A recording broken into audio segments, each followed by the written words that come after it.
what you are to me. And you're so much more than you'll ever know. And all the sounds were fading in when I woke up and I felt this love. And all the major events I had in my life were nothing compared with you. I didn't know you had such a passion. You walked into my world, made me open new. My thoughts were full of love and affection.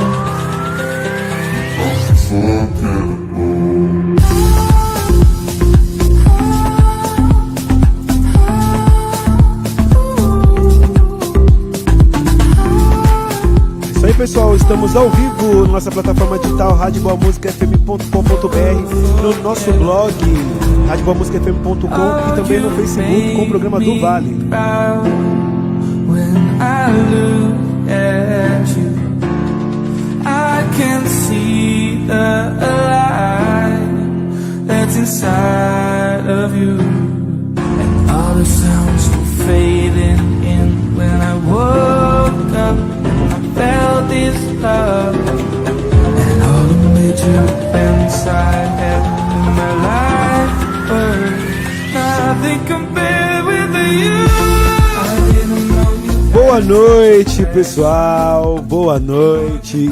Começa mais um programa top, um programa que nos representa, programa do Vale com o nosso grande locutor.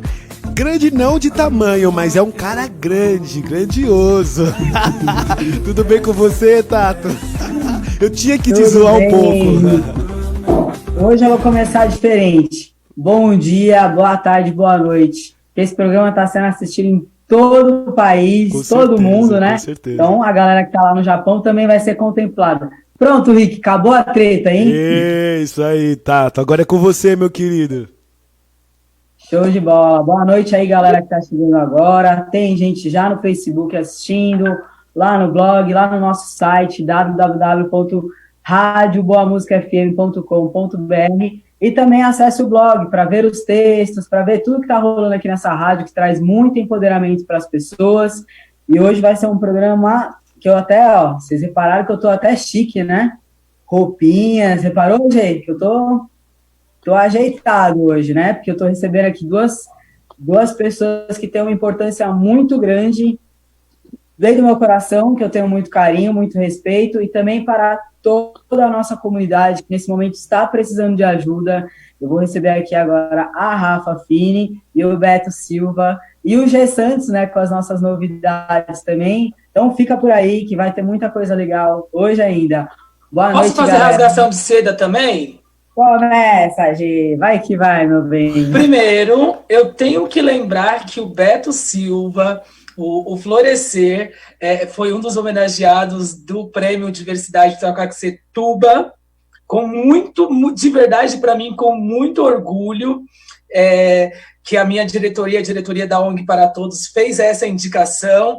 A gente teve um conflito de agendas naquele dia, mas eu acho que a importância de você reconhecer as ações do Instituto Florescer é importante. Então, para mim, muito orgulho estar aqui. Eu disse que vou ficar nessa live porque eu tenho duas pessoas que eu quero extremamente, e a outra é essa super gata da ZL, tá? Olha, super gata da ZL, a Rafa, que na verdade, é que eu tenho pergunta para os dois.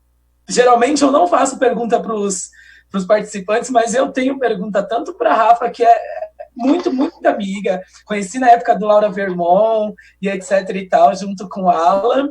Mas eu quero fazer perguntas para a Rafa, porque eu também te acompanho, viu, Rafa? Não tem... Baixa. Só que você fica lá na minha live comentando que eu também te acompanho.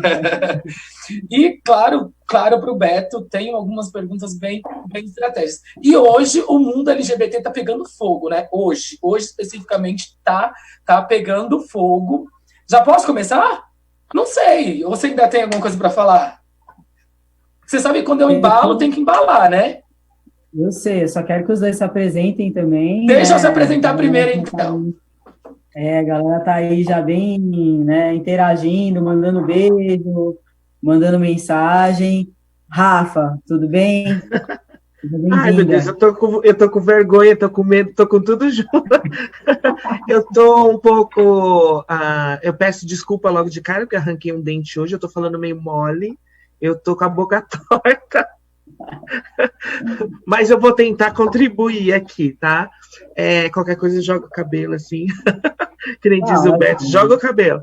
É um prazer estar aqui. Eu também vou fazer rasgação de seda.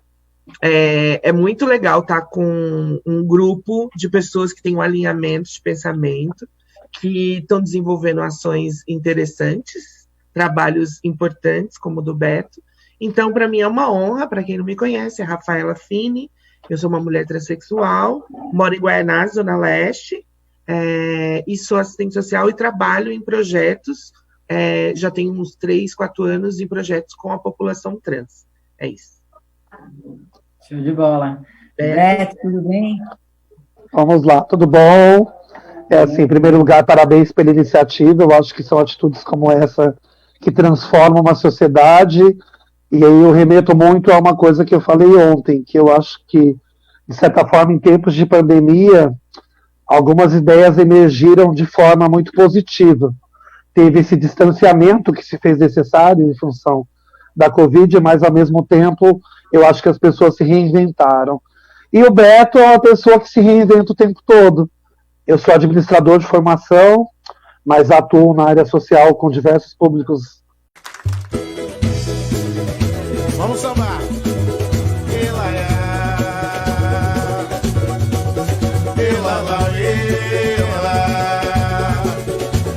Tenho aprendido e tem umas novidades aí também, ó, que vai sair do forno. Que ótimo, sempre muito bom. E é para os homens trans, viu? Me aguarde. Olha, gostei, hein? Depois a gente conversa. Eu também gostei. Ai, que bom, fico feliz. É sempre um avanço, né? A gente ver pessoas, né, como a Rafa falou, ver pessoas, entender o quanto essa luta é digna por todos nós. É o que eu falo para muitas pessoas. Em 2018, a gente fez o primeiro evento Homens Trans em Pauta aí na Casa Florescer, e assim, por sensibilidade de todo um grupo, de tantas pessoas que viram a situação de um rapaz trans que estava vivendo um momento de vulnerabilidade, estava morando nas ruas, justamente porque precisava vir para São Paulo para fazer uma cirurgia e não tinha como ter um apoio naquele momento. E assim, a gente tem construído tanta coisa com política pública, né? Desde 1969, em 92 no Brasil, em tantos anos que a gente vem lutando através disso, e assim, uma conquista, seja para qualquer letra, é importante para todos nós, que é toda uma comunidade que está envolvida, é toda uma comunidade que muitas vezes as pessoas enxergam a gente como segmentado, a gente, né, como sempre intrigas, discussões, mas não. Pessoas pontuais que estão aí fazendo essa diferença para outras pessoas, que muitas vezes não somos nem nós que vamos tirar proveito, né, aproveitar daquele momento, aproveitar daquele espaço, mas outras pessoas que estão necessitando nesse momento estão aí sempre para obter esse benefício para todos nós. Gê, quer começar teu rolê aí? Tem notícia? O que você tem de bom aí para a gente hoje? Então, menina, de bom, eu gostaria de também, infelizmente, dedicar este programa a um companheiro que nos deixou hoje, que é o Renan Vaz, que era o coordenador estadual da Rede Gay lá no Rio de... Na verdade, ele era o coordenador da região Sudeste e era o vice-presidente, o presidente da rede LGBT lá em Itaboraí, no Rio de Janeiro, e ele nos deixou vítima do Covid, muito jovem também, e eu queria, como a gente tem feito durante essa pandemia inteira, dedicar o programa à memória dessas pessoas que nos deixaram de alguma forma importante, que são importantes para a causa LGBT, e eu gostaria de aproveitar e dedicar esse programa ao Renan Vaz, que nos deixou hoje. Infelizmente, a gente sabe o que está acontecendo no país. Por conta disso, o governador do estado de São Paulo hoje fez um anúncio muito grande, que envolveu muita coisa e que também atinge a população LGBT no seu, se não maior evento do Brasil, que é a Parada do Orgulho LGBT de São Paulo. Desta vez cancelou mesmo. Na verdade, nós já esperávamos que isso acontecesse a partir do momento que as eleições, quando marcar as eleições, remarcar as eleições municipais, já caía exatamente na data que tinha sido adiado a Parada do Orgulho de São Paulo, então a gente imaginou que poderia acontecer alguma coisa. Mas agora, o governador de São Paulo fez na sua coletiva diária o anúncio do cancelamento mesmo, de começo da Parada do Orgulho LGBT de São Paulo. Aí surgiu alguns questionamentos assim, e a Marcha para Jesus também foi no mesmo embalo, porque a gente focou ali na parada, mas a Marcha para Jesus também foi no mesmo embalo. Fórmula 1, o Réveillon da Paulista, do final do ano na Paulista, e o Carnaval, na verdade, ele não foi cancelado, ele foi adiado, mas sem data pré-estabelecida nesse primeiro momento. E a conversa que está rolando agora nos meios LGBTs é o seguinte: o que a Prefeitura de São Paulo e o governo do Estado irá fazer com a verba carimbada, com a verba que, na verdade, quem gosta, quem trabalha com orçamento, sabe que a verba deste ano foi carimbada no ano passado. Então, e o que vai fazer, o que vão fazer com as verbas carimbadas, tanto do governo do Estado quanto da Prefeitura de São Paulo, que seriam destinadas para o evento, por exemplo, para o evento da Parada do Orgulho LGBT. Então, tem uma parcela da população do movimento, que defende que o governo deveria fazer uma tentativa e transformar essa verba na forma de assistência à população LGBT que está passando por situações de necessidade nesse momento de pandemia. Na verdade, já houve um pedido de informação para a Prefeitura e para o governo do Estado referente a estas verbas, e a Prefeitura disse que não é um processo tão simples. Não é um processo tão simples. Mas eu, como geralmente eu dou minha posição política aqui no programa, eu costumo dizer que isso é a falta de vontade política, porque a gente sabe que dentro de uma vontade política, você manda para a Câmara de Vereadores um projeto de emergência, modifica-se a dotação orçamentária muito fácil para contratar a empresa do amigo, mas não pode modificar a dotação orçamentária para atender uma questão de emergência nesse momento. Então, para mim, o mais importante nesse momento é a gente entender o que será feito com as verbas que eram destinadas para esses eventos. Aí eu estou falando dos eventos que têm a questão LGBT envolvida, tanto as verbas do Estado de São Paulo quanto as verbas da Prefeitura de São Paulo, que era a maior verba, vem da Prefeitura de São Paulo. Então, na verdade, o movimento social, acho que nesse momento, não tem que tanto reclamar e cancelar, etc e tal, porque também tem aqueles burburinhos de cancelar a parada mesmo, dessa vez de fato. Mas Gê, nesse momento é a melhor atitude que tomam, porque assim, para sair de qualquer lugar está sendo complicado, sabe-se o risco, inúmeras pessoas estão morrendo ainda, estão internadas, e a gente tem que pensar nesse bom senso também. Então, galera, vamos pensar nessa verba aí, ser destinada realmente para a população LGBT de uma forma, né, como até estamos trazendo nesse programa, né, falando sobre o apoio social, seja para espaços que já existam, tipo a Casa Florescer 1, a Casa Florescer 2, ou também ONGs que estejam aí atreladas a essa intenção e principalmente trazerem esse recurso para, né, nesse momento, ajudar. Porque não está fácil para ninguém. Eu fiz até uma live hoje perguntando para algumas pessoas, né, se tinham associações, grupos, enfim, coletivos que estão fazendo esse tipo de trabalho, e quero mandar um abraço para a Célia, da Associação de Moradores Terra Prometida, mandou mensagem para mim hoje, mandou inúmeras fotos de um trabalho que eles estão fazendo lá nesse momento, arrecadando alimento, fazendo alimento, criançada está sendo alimentada, pessoas da região da Zona Leste também, Rafa, daí da quebrada, e a galera, sabe, depois eu vou até compartilhar isso contigo, porque é importante a gente ter, sabe, esse consenso, mesmo que não sejam pessoas LGBTs, foi a indicação de um menino LGBT, um menino trans, que mora naquele lugar. Então, assim, é legal com que esse programa, né, esse trabalho todo que a gente tem feito, faça com que esses coletivos sejam apoiados também, de alguma forma, seja numa divulgação, seja no contato boca a boca, seja, tem uma garrafa de água aí, 10 garrafas de água, vou levar para vocês. Isso é importante, porque se a gente não ter esse espaço, não ter essas atitudes, né, principalmente a Rafa, até como trabalha, né, presta serviço nesse momento como assistente social, né, já tem um longo tempo. Então, assim, se a gente não fizer isso, né, o que vale todo esse trabalho? Que, assim, eu acredito que a assistência social, ela também não é necessária só agora, nesse momento de pandemia.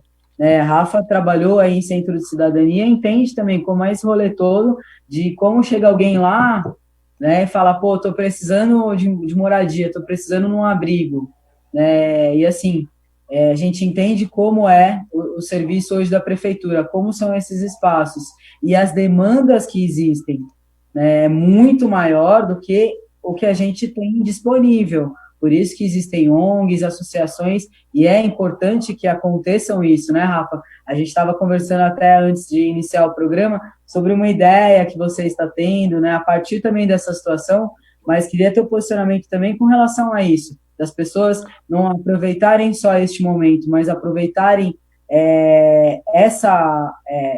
esse impacto de apoio social que a gente tem necessidade agora, né, para construir tudo isso. Rafa, tá desligado o seu áudio. Posso Aí. Começar, então? Não. Bom, nossa, essa live, essa discussão coincide com tudo que eu tenho maturado, tudo que eu tenho pensado muito. Bom, resumindo, a resposta institucional não por mais que temos aqui exemplos como o da Casa Florescer, que um serviço público, né, de financiamento público, que dá muito certo, que é um exemplo de como se fazer, mas de uma maneira geral, a resposta institucional não chega a quem tem que chegar de fato. E, além disso, mesmo assim, a instituição, né, a sociedade tem uma dificuldade de compreender a transexualidade.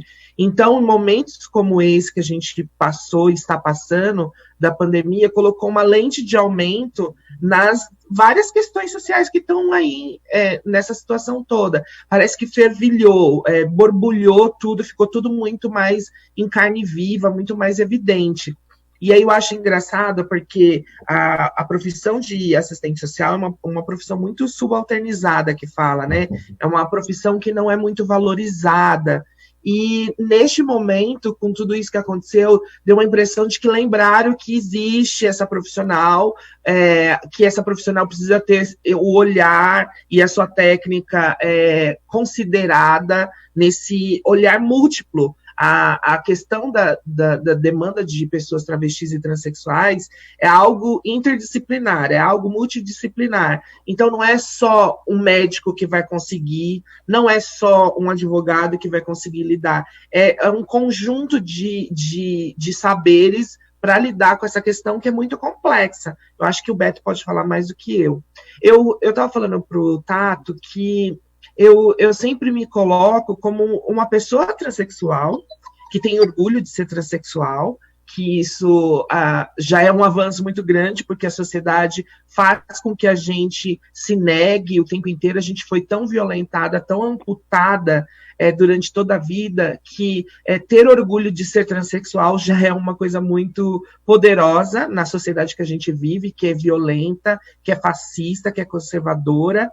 E eu, enquanto pessoa transexual, eu era cabeleireira, fiz uma faculdade, porque eu entendi que o processo de trabalho que eu era envolvida não modificava tanto assim. Eu gostava de fazer aquilo, mas eu quis ampliar meu olhar, eu quis fazer algo socialmente relevante. Fiz a faculdade e, desde então, eu tenho tido a oportunidade de acessar lugares de trabalho com a população trans, o que tem me enriquecido muito, o que tem me fortalecido muito, e o que eu estava discutindo com o Tato um pouco antes, já que a resposta institucional não dá conta, e agora na pandemia se mostrou muito mais claro que o movimento social, e principalmente os coletivos, então vamos dizer, o movimento numa escala um pouco menor, os coletivos se mostraram muito potentes, e talvez mais eficiente do que o próprio Estado em dar o suporte que essas pessoas precisam. Por exemplo, esses dias, uma amiga minha, ela sofreu um acidente dentro de casa.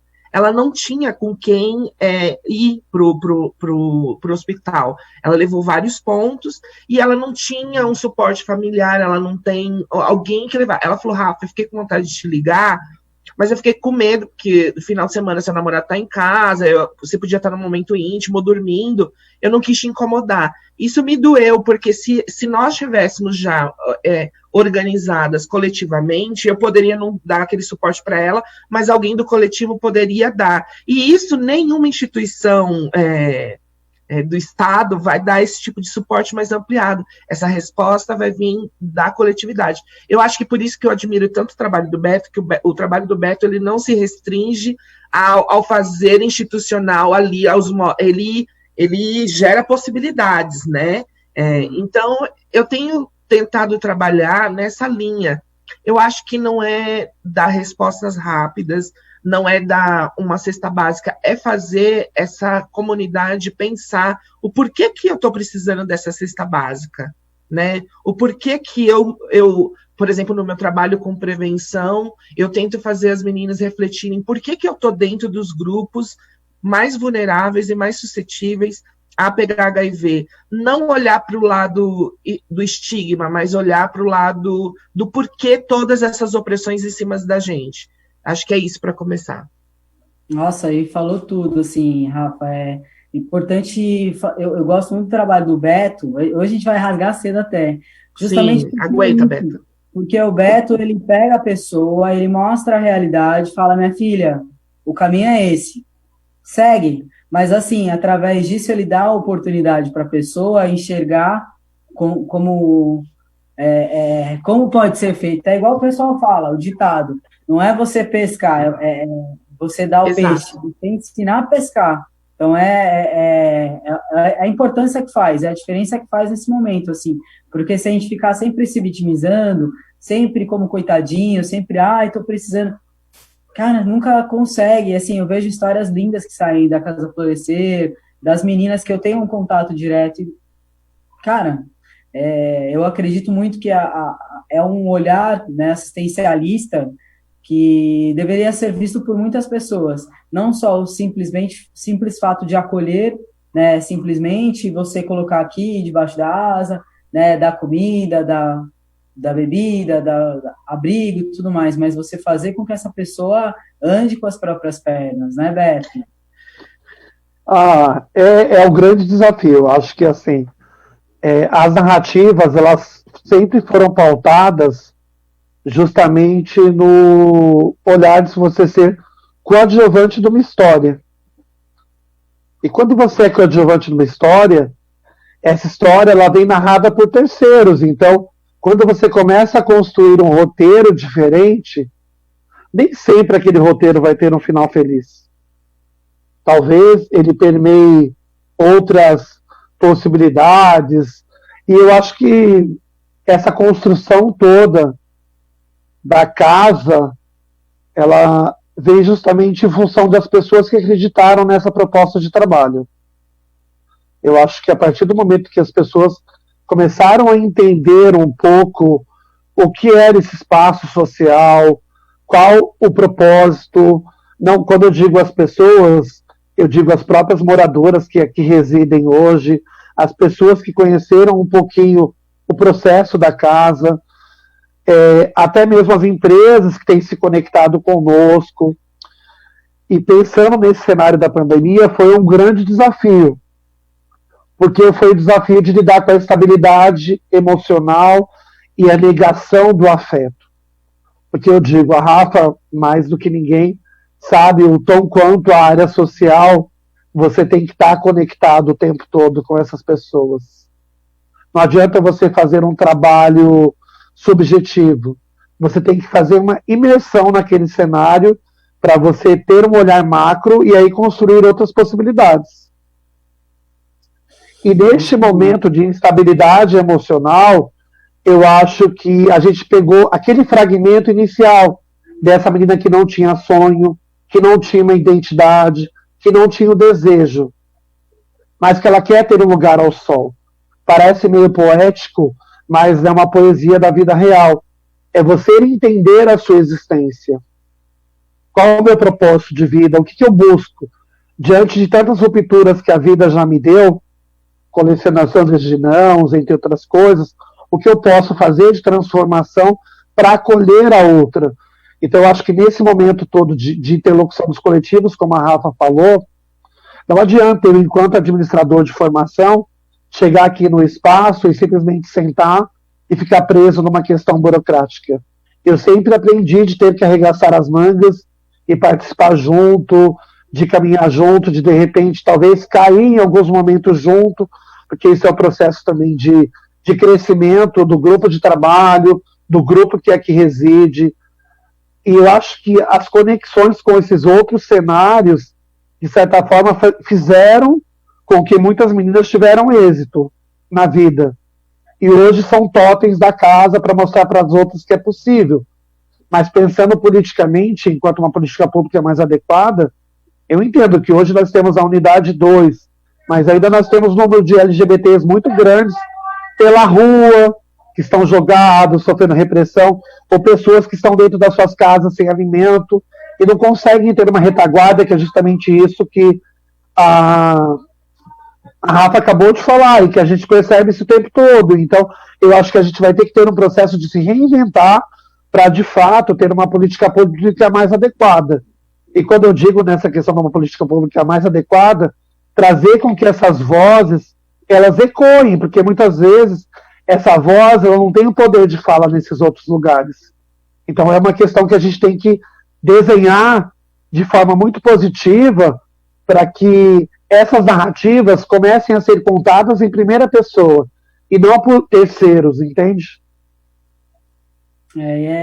Quanto é importante tudo isso, né? Porque você vê através disso daí pessoas.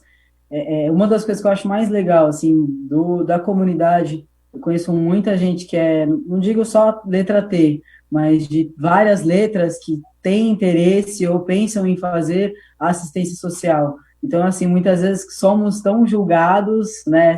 Somos tão excluídos, porém, pensamos nesse outro formato, de falar, poxa, se eu posso fazer algo, eu quero fazer algo para alguém, quero poder ajudar alguém de alguma forma. E isso é muito bonito, porque a gente poderia sermos as crianças revoltadas, né, as pessoas revoltadas, mas não é isso. Muitas vezes as pessoas se colocam aí nesse espaço e falam, por que eu sou oprimido e por que eu vou continuar, né, sendo oprimido? Eu vou fazer algo diferente. Gê, quer pontuar alguma coisa, meu lindo? Quero. Na verdade, eu queria dizer o seguinte, com tudo isso, a Associação da Parada do Orgulho de São Paulo, ela continuou, ela fez uma afirmação que continua com a Parada Solidária, que é a ação social que eles estão fazendo para atender a população LGBT nesse momento. Então, a Parada Solidária, que inclusive a Florescer teve uma participaçãozinha lá continua funcionando, o projeto continua rolando até o resto do ano, até as coisas se ajeitarem. Mas eu queria fazer uma pergunta, posso? Por favor. Queria fazer uma pergunta para o Beto. Por exemplo, a gente tem toda uma gama de casas de acolhimento. Por exemplo, Brenda Lee criou a primeira casa de acolhimento para a pessoa vivendo com HIV. E eu queria saber como é que surge essa história do Florescer, da Casa Florescer. Como é que surge? Você olhou para alguém e falou assim, mano, dá para fazer uma ideia parecida? Como é que surge? Surgiu em 2012, quando eu atingi a primeira mulher trans, que nem falava mulher trans, era travesti mesmo, que chegou no outro centro de acolhida que eu trabalhava.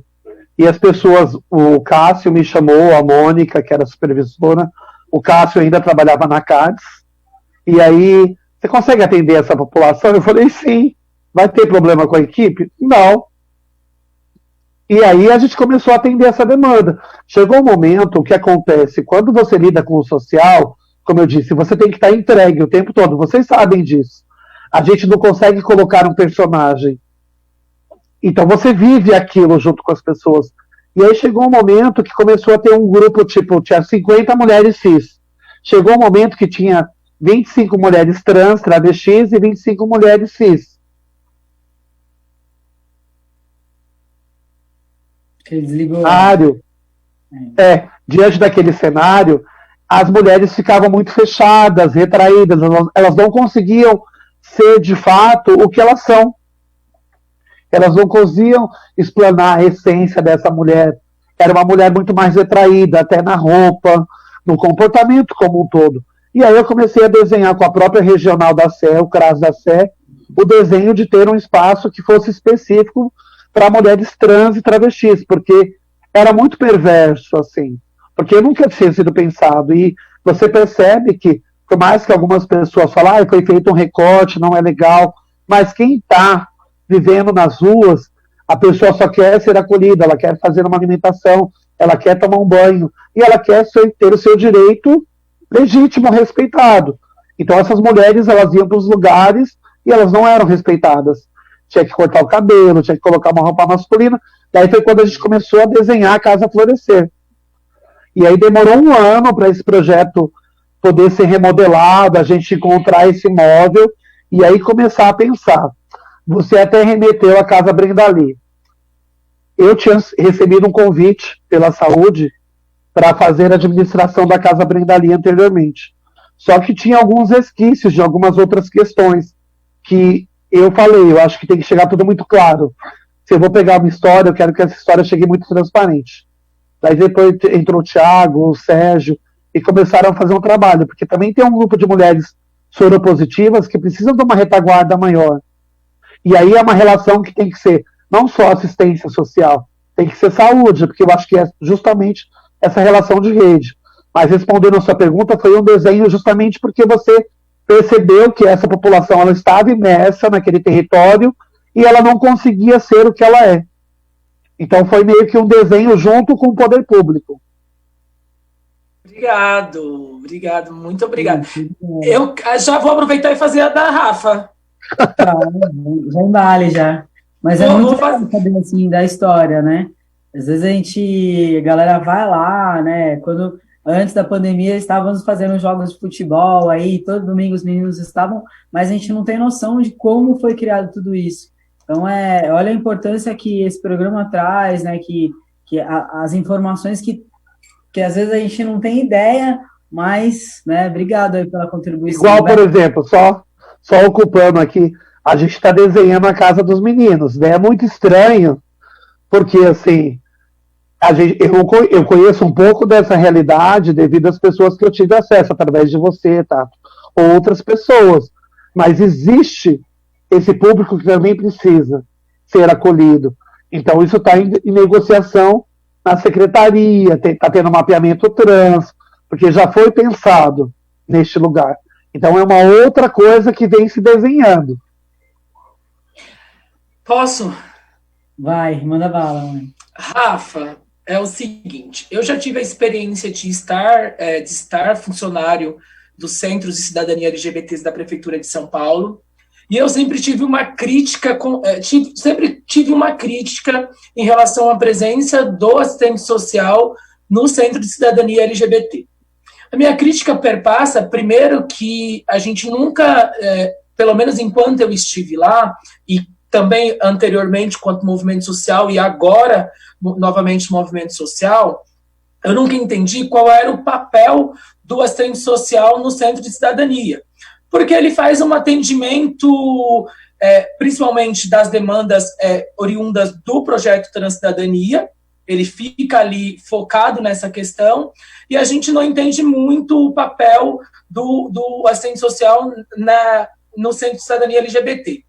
Mas eu quero te fazer uma pergunta que tem a ver com o papel da assistência social e a população LGBT em situação de rua, por exemplo, que a política pública ela é muito vazia nesse sentido. Não existe uma política pública específica para a população LGBT em situação de rua. E aí aí está a minha crítica, que eu sempre achei que o Centro de Cidadania LGBT, o assento social do Centro de Cidadania LGBT, ele tinha o papel, principalmente, de interlocução para o atendimento dessa população, para que o Centro de Cidadania funcionasse parecido com o que é o CRD.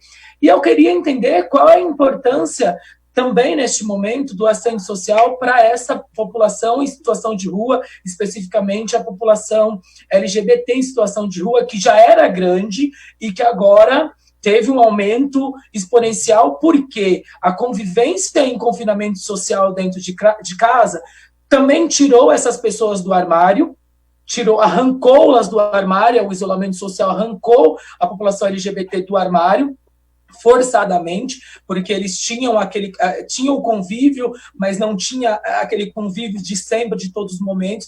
Então a gente também teve o aumento de população LGBT sendo expulsa de casa, aumento de agressão à população LGBT durante esse momento de pandemia. Então eu queria saber qual que é essa importância do assistente social para essa parcela da população em situação de rua LGBT. Nossa, falei demais. Me ouvem? Me ouvem? Sim. Tá. Bom, vamos lá, por partes. Eu tive uma passagem rápida no Centro de Cidadania por 2 vezes. Uma na implantação do Centro de Cidadania lá no Arouche, quando eu era estagiária, eu ainda estava na graduação. E agora, mais recentemente, que eu fiquei por volta de 7 meses, mas eu fiquei enquanto assistente social que acompanha outra cidadania, né? Porque tem assistente social portas abertas também. Mas o que eu entendo é que, assim, essa sua dúvida é uma dúvida de praticamente quase todo mundo em relação à profissão da assistente social. Por quê? Porque, por exemplo, quando você vai falar com um dentista, você sabe exatamente o que o dentista faz objetivamente. Quando é um médico, ele vai falar a especialidade dele, você vai entender de que forma que ele atua. A assistente social, a formação é generalista, ela pode atuar de várias formas e de várias maneiras em áreas de atuação. Mas sempre a base é trabalhar na perspectiva de garantir direito. Eu, enquanto uma pessoa transexual, e as oportunidades que eu tive de estágio, a minha formação eu fiz toda voltada à exclusão de travestis e transexuais. Quando eu me insiro num processo de trabalho que já está instituído, que já tem um modo de ver, uma gestão, eu tento, que é no serviço social que a gente fala, há momentos de avançar e há momentos de recuar. Você tem que ser estratégica e tentar mediar a resposta que a instituição quer e o que a população atendida precisa. Então, nessa forma, enquanto assistente social que acompanhava meninas e meninos que recebem um benefício, qual foi o meu trabalho? Na perspectiva de empoderar essas pessoas, de educação em direito, que essas pessoas entendam o que é a cidadania, o exercício da cidadania, os equipamentos públicos que existem, que precisam ser acessados, de que o nosso cuidado de saúde perpassa por uma questão política, então é coletiva, a gente tem que trabalhar a união, tem que saber se reconhecer enquanto classe oprimida. É nesse sentido, talvez o que você esteja falando da população trans em situação de rua, população LGBT, é um trabalho que precisa ser provocado mais para os serviços públicos que têm essa interlocução. No caso é o CREAS. Estou correta, Beto? Seria tá correta, tá certo. Né? Tá. Eu acho que o que você anseia que seja o papel da assistente social, talvez ela não consiga fazer. É quase como se pedissem para que um boleiro fizesse bolo sem o forno. A gente faz de acordo com o limite e as condições que são oferecidas. E eu vou dizer que as condições geralmente não são boas, que são oferecidas de uma maneira geral. Eu, por exemplo, eu tenho um grave problema de ser trans e trabalhar com a população trans. Então, eu me incomodo quando vem uma demanda de precisa-se fazer algo que eu sei que não faz sentido para aquela pessoa. O meu objetivo é garantir direito da população trans. Se o direito dela é o direito à informação, que é possível a informação, se trabalhar questões de sociabilidade. Nós somos desenvolvidas em meios, ambientes e relações hostis, violentas. Então, muitas vezes, a nossa forma de se comunicar é violenta e a comunidade trans precisa reconhecer isso.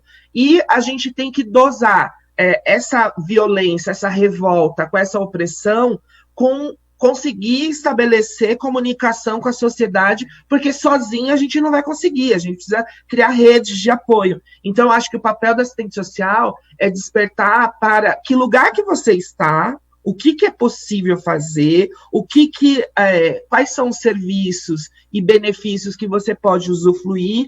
Esse é o papel da assistente social, e as pessoas, de uma maneira geral, associam a algo imediato, né? A assistente social está ligada a conceder a adoção de uma criança, a assistente social está ligada a conceder uma cesta básica, ou a conceder algo específico, e não é isso, né? Existem várias formas de atuar, de intervir na realidade. Beto, me corrige, querido, se eu te acrescente. Não, você é fera. Na verdade, assim, trazendo para esse outro lugar da assistência, eu penso muito que, assim, dentro do serviço a gente fala muito do PIA, Plano Individual de Atendimento. Muitas vezes a menina chega, ela quer um trabalho, a necessidade dela é ter um trabalho e ser reconhecida. Mas aí você percebe que ela não cuidou da saúde, que ela está com um desgaste emocional muito grande, que o nível de escolaridade dela é baixo. Então, nunca você consegue, de certa forma, alcançar no primeiro momento aquilo que ela deseja. Talvez aqui, quando vocês remetem supostamente ao sucesso, que eu acho que eu avanço tendo a Casa 2 e de repente pensando nesses outros modelos, é em função de a gente tentar cutucar para uma política pública mais efetiva.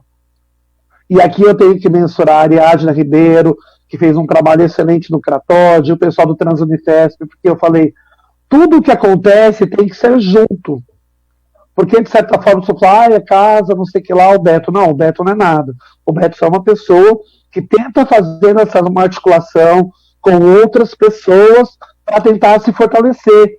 Porque é pontes, né, Beto? É a ponte para as pessoas passarem. Então, o que eu digo, quando eu remeto as profissionais que eu conheci da área da assistência, é justamente isso que a Rafa falou. Muitas vezes você enxuga um gelo, porque as pessoas deslizam, porque às vezes na hora que você começa a desenhar um processo, a pessoa se evade. No caso do Transcidadania, eu tinha algumas interrogações, porque eu penso que é uma coisa muito forte, mas eu tenho que mensurar isso. Eu acho que é um projeto muito amplo, que tem uma visibilidade enorme, mas que precisa talvez repensar um modelo, porque é necessário, entendeu? Porque é muito ruim quando de repente você vê pessoas que passaram que não conseguiram agregar conteúdo. É um problema só do sistema? Talvez, é um problema da garota, talvez, ou do garoto, não sei. Mas como a gente tenta fazer com que esses eixos ou esse grande quebra-cabeça ele se torne uma grande obra-prima e essa pessoa consiga fazer essa grande ponte para outras mulheres trans, homens trans ou LGBT passar. É justamente isso, porque é uma coisa muito direcionada para outra.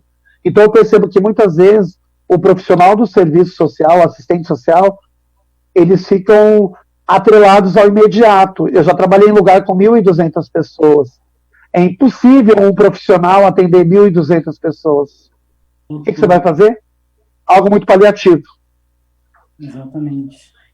Galera, estamos com uma pergunta aqui no Facebook. Já vou deixar um beijo para a Vitória Moreira, minha parceira de lá do Rio de Janeiro, escritora LGBT que esteve no programa aqui, deu um show para a gente. E a gente está com uma pergunta do Arthur Riber. Boa noite, presido a União Nacional LGBT na Baixada Santista. Tem um projeto de construir uma casa de acolhimento social para pessoas LGBTs em situação de vulnerabilidade social. Como essa iniciativa individual poderia trabalhar em conjunto com a assistência social, o CRAS ou o CREA?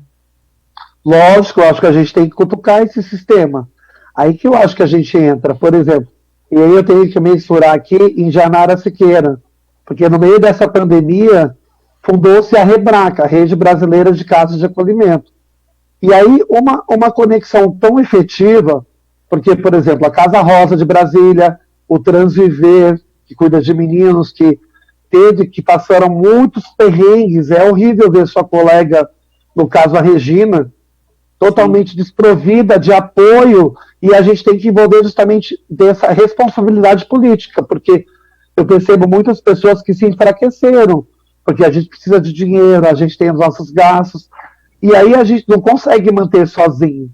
Igual eu digo, a casa hoje, a Casa Florescer, ela recebe sim um repasse público, que eu acho que todos os espaços deveriam ter, mas em contrapartida, as grandes corporações estão fazendo uma imersão para tentar contribuir de alguma maneira. E no caso do rapaz aí de Santos, eu acho que é fazer um diálogo mesmo com o poder público. Primeira coisa que eles pedem é o mapeamento, quantas pessoas existem, eles querem ter um censo para eles poderem fazer, procurar talvez um vereador, procurar alguém da região e fazer um barulho. Tem que fazer barulho, se não fazer barulho não adianta. Exatamente. E eu acho que tem a ver também com aquilo que a provocação que o Tato fez. Para mim, tem que ter uma base sólida comunitária. Eu acho que tem que agregar pessoas, coletividade, para ter uma base de sustentação, para aí sim correr atrás e pedir financiamento, apoio. Precisa ter essa base, né? Estabelecer essa base. Porque assim, se a gente for pensar, não é só fazer esse tipo de apoio, né, ou até levantar a bandeira LGBT, só em momentos pontuais, só em datas pontuais, né? O assistencialismo, a assistência social tem que ser feita o ano todo. Não adianta, eu vou lá fazer uma caridade, fazer uma ação no final do ano, no Natal, no Dia das Crianças. As pessoas passam fome o ano todo. As pessoas precisam de apoio o ano todo, seja num asilo, seja num orfanato, seja numa casa de acolhimento como a Casa Florescer, em inúmeros espaços. Então, assim, o que eu até coloquei como temática, não é só agora na pandemia. Isso daí deveria ter, deveria ter até uma matéria para você entender e estudar empatia, porque a gente só consegue ser empático com os outros quando aquilo vem nos acometer. Eu sempre trabalhei, sempre fiz apoio social de diversas formas. Até quando eu trabalhava no SBT, eu fazia maquiagem nas crianças. O pessoal lá ia arrumar o orfanato, os homens iam pintar, as meninas iam fazer comida. Eu ficava lá fazendo maquiagem, né? Não me enquadrava em nenhum dos dois, fazia maquiagem, mas era uma forma de conseguir expressar isso. E assim, é de suma importância, né, que as pessoas entendam, né, que não é só agora. Quero até aproveitar e mandar um beijo pro meu querido... Ai, gente, esqueci o nome dele, G, fugiu, Mad Queen. Luiz Ribeiro, ele esteve aqui com a gente. O pessoal da Mad Queen faz o ano todo, eles fazem almoço, eles fazem café da manhã, sabe? Não é só agora, não é só nesse momento, mas tem que ser pensado o tempo todo. E até com relação a essa casa de acolhimento, né, Beto? Não é só agora, mas... Então, mas aí eu tenho justamente o que você falou. Se eu faço em dados estatísticos, se eu for fazer um recorte 100%, qual o público de mulheres trans e travestis que vem aqui de fora? Quanto vocês acham que vem aqui? Visitar ou dar um suporte? Cara, não tenho ideia. Quem acertar ganha 1 milhão, hein, ó. Quem acertar vai ganhar... Sei lá, umas 10 pessoas? Menos. Não, numa porcentagem de 100%. 1%. É muito triste isso, porque as meninas reclamam muito. Elas sentem falta dos seus pares aqui neste lugar. A maioria do público que vem aqui são homens gays, são mulheres cis. Tudo bem, estão no poder aquisitivo talvez social mais elevado, mas que compram essa causa e desconstroem, de certa forma, aquela cultura que eu vivo todo dia. Quem é esse homem gay, branco, que está no lugar de uma pessoa trans ou está numa casa trans? Eu sou uma pessoa como qualquer outra que tenta fazer uma articulação. Então, eu trago essa ressalva porque a gente teve um caso muito forte aí na grande mídia, e teve muitas discussões aqui na casa em função disso. Porque várias pessoas, elas não têm nome, elas não têm uma identidade, e elas não aparecem. Elas são as pessoas invisíveis. E às vezes as pessoas se articulam de uma outra maneira para terem outras estratégias. Então, quando eu remeti a esse 1%, é que assim, eu falo muito isso com a Rafa, a gente conversa e falo o tão quanto é importante que as mulheres trans e travestis viessem aqui para fazer esse diálogo com seus pares. Isso é essencial, mas não vem, porque as pessoas têm medo da rua, porque aqui no território tem quase 1.200 pessoas, você sabe bem, para quem já veio na casa, as pessoas têm medo, e não tenham medo, que são vidas, então que nesse momento que eu falo desse apoio, é porque esse apoio não existe. Isso é muito claro. Assim, a gente entra nesse apoio agora, como você falou, um apoio emergencial que tem que ser o ano todo, mas quando eu digo no apoio da casa, eu sinto falta das pessoas, mulheres trans e travestis aqui dentro, dialogando com essas meninas. Precisa disso, hoje é necessário. Elas têm vontade, elas têm desejo, elas querem ter escuta, elas querem ter uma referência. Dá uma referência de Pablo Vittar, de Glória Groove, de Lineker, elas querem ter uma referência de alguém palpável, alguém que esteja próximo de mim, entendeu? Como é importante isso daí, né? Colocar pimenta nesse terreno aqui. Tá certo. Você só fica atiçando as minhas lombrigas, Beto. Mas eu tô errado, Fafa, que eu tô falando? Não tá. É que eu acho que... Estão me ouvindo bem, né? Tá. Eu acho assim, Beto, isso que você está falando é fundamental, mas talvez eu acho, o que eu vejo da coletividade das mulheres trans, nós somos acometidas de tantas dores, de tantas questões, que muitas vezes a gente se mergulha na nossa própria dor. Sim. Reconhecer privilégios, até reconhecer privilégios é dolorido, é todo um processo. E somado a isso tem a sobrevivência do dia a dia. Eu, por exemplo, quando eu comecei a trabalhar com tudo isso, eu queria em tudo. E aí eu vi que, assim, não dá para você em tudo, não dá para você estar em todos os lugares, né? Assim como a situação da minha amiga que eu falei, que não dá, nem sempre você está disponível. Então, qual é a melhor forma? Se organizar coletivamente, né? Um coletivo é mais forte, uma cabeça pensa de um jeito, 2, 3, vai pensando mais, e a união de todas essas, né? Eu acho fundamental. Mas, assim, eu não queria deixar de falar uma coisa, que, assim, a gente falou o G perguntou do Centro de Cidadania, a gente falou da Casa Florescer, e a gente está falando de apoio. Eu não queria deixar de falar o quanto essas coisas que o Beto falou que começaram a florescer, né? Iniciativas, mulheres trans que começaram a se organizar, começaram a despertar para outras coisas.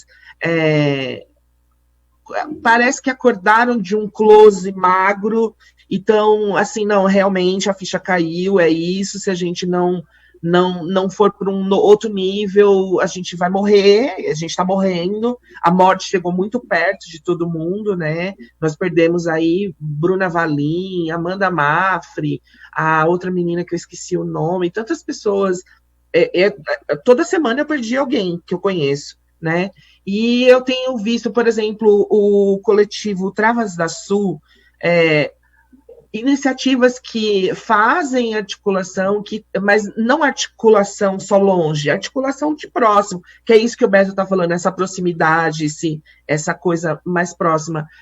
Usando a poesia, por exemplo, a Travas da Sul, né? O grupo Eu Posso lá do centro, as meninas, e em mim está amadurecendo ideias de usar música, de usar poesia. Não quero falar ainda agora, porque eu acho um pouco precipitado, falei um pouquinho antes com contato sobre isso, mas eu acho que é isso, eu acho que esse apoio, talvez as instituições precisam rever um monte de coisa, as coisas mudem quando nós, travestis e trans, ocuparmos de fato os espaços de poder, trazer um outro olhar, um olhar ampliado.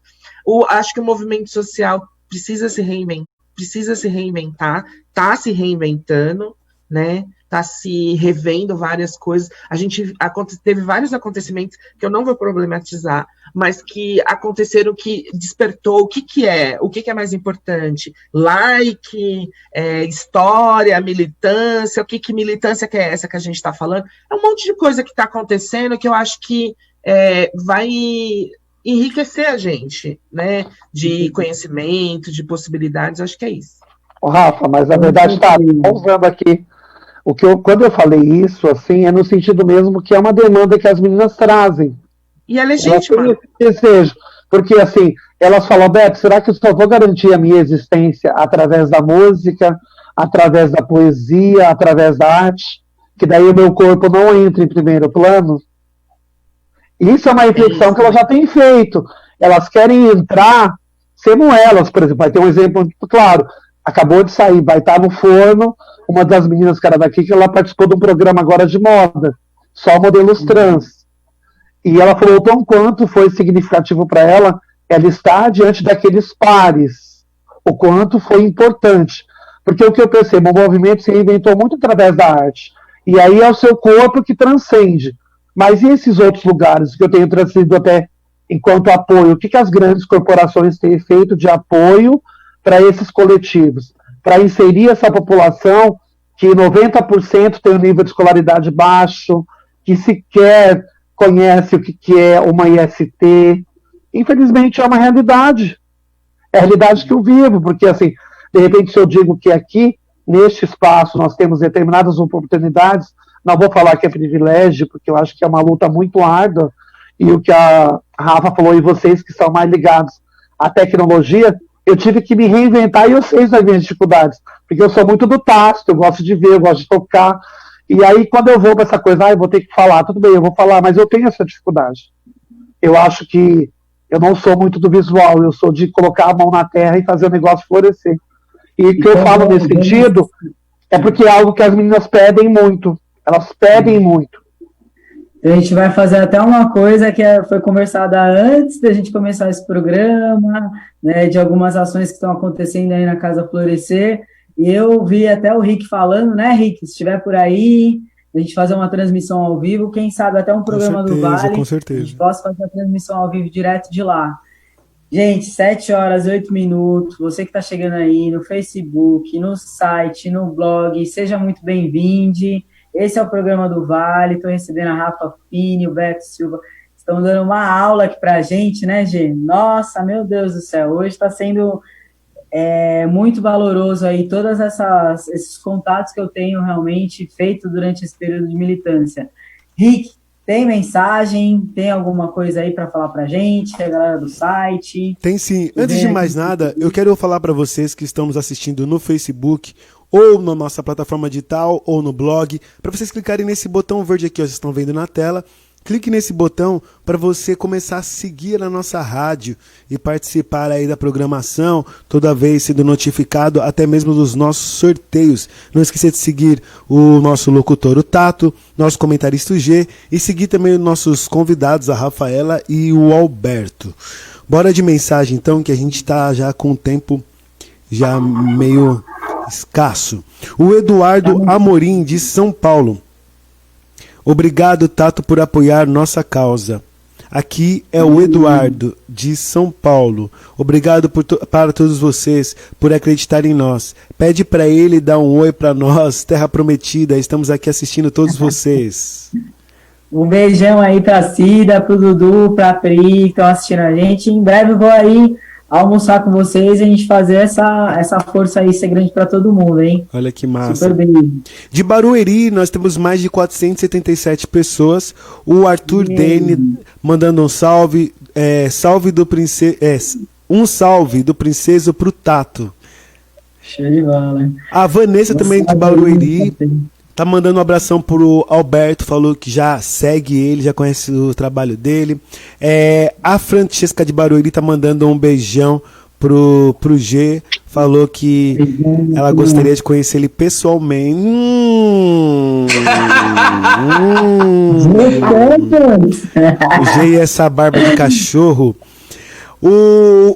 Pode falar, G, pode falar. Hoje eu tô xingando o G aqui ao vivo pra Eu você. estou num processo de conhecimento da minha bissexualidade, então Uau, eu não tô descartando. Primeiro que eu tenho uma super atração por meninas travestis, por meninas transexuais. Na verdade, os meus relacionamentos com gays são os gays mais afeminados. Eu não gosto dos mais másculos, eu gosto dos afeminados, então a minha bissexualidade está muito aflorada. Então, meu amor, nada do que se conhecer. Ô Gê, fala uma coisa que é interessante até você comentar aqui. A sua fala foi bem interessante. Você disse que você gosta mais de gays afeminados do que os gays com jeito mais masculino. Por quê? Tem um porquê disso? O Alberto também pode me falar também sobre isso. Seria legal, que tem muita gente aqui que aliás, tem outras pessoas que não são do meio LGBT que também estão assistindo, eles estão acompanhando o Tato, e é legal para eles também ouvirem, né? O Tato tá criando um público que não é só do movimento LGBTQIA+. Sim. E é bem legal isso, fala aí. Alguém quer me antecipar antes que eu responda o porquê? Porque o meu porquê vai ser muito... Podem tentar explicar aí por que a gente sente esse tipo de atração, será? Você que está descobrindo a sua bissexualidade... Bom, eu acho que é uma expressão, na verdade, no meu caso, é uma expressão afetiva. Não mudou para mim em nada. Eu acho que como eu sou uma pessoa, todo mundo que me conhece, por exemplo, eu já tive relacionamentos sexuais com homens trans, então para mim eu sempre fui uma caixinha muito aberta. Embora eu me imagine uma caixinha, eu me imagino uma caixinha sem tampa, muito aberto, principalmente a essa diversidade. Se eu contasse para vocês a minha primeira relação com um homem trans, vocês ficariam muito... E já tive mais de uma relação sexual mesmo que a gente está falando. Então eu não consigo fazer, por exemplo, uma definição muito fechadinha do porquê. Eu acredito que está em mim, eu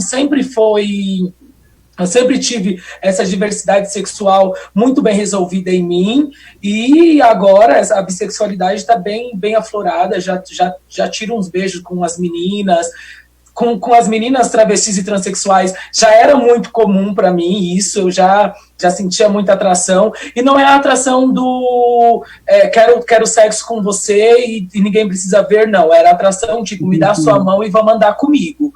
Não era me dá sua mão, vamos andar comigo, vou te assumir para todo mundo.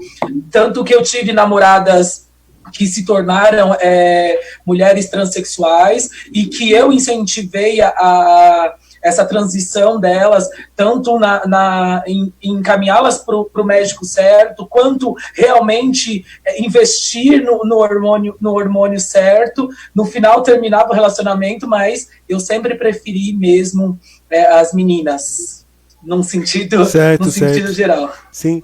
Alberto, fala você, vamos resumir, gente, mas fala aí, Alberto. Eu fiquei curioso, quero saber do Alberto. Vamos lá, Alberto. Eu na verdade, eu sou meio que plural, mas não no sentido, eu acho que eu sempre me conectei com pessoas. Que massa. Entendeu? Eu acho que não tem essa coisa. Já tive um envolvimento na minha descoberta com mulher, mas entendi que não era o meu processo. Atualmente sou casado, então tem uma outra relação, que daí eu trabalho também a questão do racismo, né? Eu namoro com uma pessoa, praticamente casado com uma pessoa negra. E daí você vivencia esse outro lugar. Sim, com certeza. Mas nessa perspectiva de possibilidades, eu também sou como o Gê, eu sou muito que aberto. Eu acho que eu vou na conexão humana, independente do seu gênero. Que a conexão do afeto. Que legal, gente, ouvir isso de vocês e vocês falarem isso ao vivo na rádio, isso é muito legal. O Tato, ele tem atraído um público tão misturado, né, Tato? E eu não esperava isso, sinceramente. Eu achava que fosse um programa que só iria atrair o público LGBT, mas não.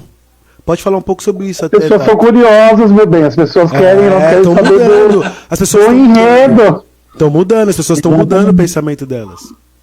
E é muito legal, assim, porque nesse espaço muitas pessoas estão assistindo, estão entendendo o que é sexualidade. A gente tem recebendo aí inúmeras mensagens das pessoas falando, eu tô entendendo o que é sexualidade agora. E, você quer saber? Eu vou a partir de segunda-feira, eu vou começar a fazer a agenda do programa do mês de agosto. Vai ser um tema que a gente vai falar sobre, hein? Rick, importantíssimo, Massa, né? massa. Sexualidade, orientação, identidade, que às vezes é uma salada e a galera não entende e o babado é forte. Tem mais mensagem aí da galera? Tato, eu recebi algumas mensagens de Belo Horizonte, do Rio de Janeiro e também de Tocantins das Palmas. São mensagens bem comuns, assim, de pessoas falando que se seria interessante fazer um programa com um pai de santo, fazer um programa com uma pastora e vocês debaterem sobre isso e sobre o preconceito e ao mesmo tempo a religião no meio de tudo isso, ainda trazer uma religião que eu acho que é cristã, mas que apoia o público LGBT. Imagine esse programa como ia ser, cara, fantástico. Vamos stalkear, Tato. Vamos stalkear. Bate, tá. Bate, viado. O pessoal tá Esse pedindo. programa Na verdade- não tem pauta, esse programa não tem. Assim, a gente cria porque é uma conexão, é uma coisa muito bonita tudo que acontece. Eu tenho ia que dizer o seguinte: eu fiz uma live quarta-feira agora com esse tema. Olha. Nós trouxemos a reverenda Alexia Salvador, da ICM, que é de uma igreja inclusiva, Certo. de uma igreja que a gente chama, aspas, LGBT. Nós trouxemos um Babalorixá, que é o Damoroti, que é a religião, segundo pesquisas e dados mesmo, que onde estão a maior parte da população LGBT está no candomblé, nas religiões de matriz africana, isso são dados, tá? Com E nós certeza. trouxemos um pastor cristão, tradicional, que tem uma igreja que acolhe a diversidade. O quê? E nós colocamos os três. Existe? O pico de audiência foi lá no topo. A gente teve, enquanto a live estava rolando, a gente chegou a quase 700 visualizações, numa quarta-feira às 21 horas, que é 21 horas fora do horário normal das lives, e a gente teve picos de 40, 50 pessoas assistindo simultaneamente e comentando e falando sobre isso. E a gente já tinha conversado sobre isso, né, Tato? Exatamente, justamente isso é o tema da semana que vem. Foi um spoiler lindo, Olha assim, só. adorei. O tema da nossa próxima semana: religião e pessoas LGBTs, porque como é importante a gente falar disso, hein? Esse programa já vai ter que ser diário, porque olha, Com certeza. Tem que falar. Poxa, que legal, gente. Olha só, o pessoal que tá nos ouvindo ou nos assistindo, então assim, a pedido de vocês, sem vocês saberem, já estavam programando uma pauta assim ao vivo. Então, olha, esse programa vai dar o que falar, hein, Tato, hein, G? Exatamente. Gente, Estamos finalizando, né? Infelizmente o nosso programa vai ficar por aqui. Quero agradecer aí Rafa, Beto, o G também que está sempre com a gente, Rick, a galera que está assistindo pelo Facebook, pelo site, pelo blog. Acessem, por favor. Rafa, quer deixar aí no finalzinho só a galera, a gente só tá dando rede social, falar sobre o trabalho. Sim, eu quero deixar um beijo para duas amigas minhas que estão aqui mandando um monte de mensagem, a Luciana e a Marcela, que são duas mulheres admiráveis. Quero agradecer a oportunidade, foi bem rico o debate, eu adorei. Adorei, tava meio que assim, meu Deus, vamos lá, e foi ótimo.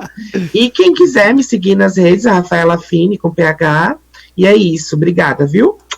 É isso. Betão, né? Vamos lá. Aqui, ó, obrigado pela oportunidade, acho que é super importante estar com pessoas tão conectadas e a gente construir de fato essas outras imersões, principalmente, como ele falou muito bem, trazendo essas outras pessoas. Então, conheça um pouco mais o trabalho da casa, vamos construir uma política pública mais efetiva, vamos repensar nos programas e construir sonho nas pessoas que não têm sonho, porque a beleza transcende da alma e enriquece o espírito. Meu Deus do céu, gente, é demais. É isso, galera, obrigado aí por todo mundo que participou, que mandou mensagem. G, obrigado aí pela interação sempre. Rick, semana que vem estamos juntos de novo, com certeza. Esse programa vai sempre explodir de audiência, porque traz amor, traz informação e a gente tem que chegar cada vez mais longe.